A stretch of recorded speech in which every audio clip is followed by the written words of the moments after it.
नमस्कार. धक्कादायक बातमी समोर येते. नवरीला आणायला गेला होता पण स्वतः तिरडीवर परत आला. मंगळवेढा सांगोला रस्ता म्हणजे मृत्यूचा महामार्ग झालाय का? काय आहे नेमके प्रकरण, पहा सविस्तर. शेणे गावातून लग्नाची वरात निघाली नव्हती, एक हसता खेळता संसार निघाला होता. सूरज पाटील, वय वर्ष 32, इलेक्ट्रिकल इंजिनियर, शासकीय कंत्राटदार.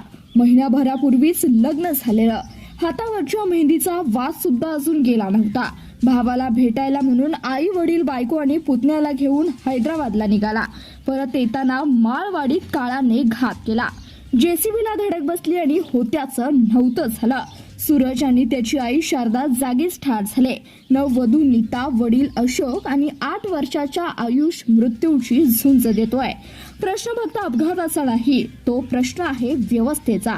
जेसीबी रस्त्यावर उभी कोणाच्या परवानगीने होती? रिफ्लेक्टर, बॅरिकेड, धोक्याची सूचना कुठे होती? मंगळवेढा सांगोला रस्ता अपघाताचा स्पॉट झालाय हे प्रशासनाला माहित नाही का?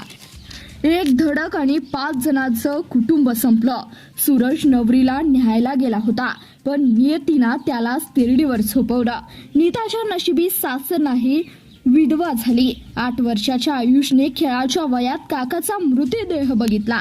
शारदा माऊलीने सुनमुख पाहिलं पण नातीचं तोंड बघायला ती जगलीच नाही.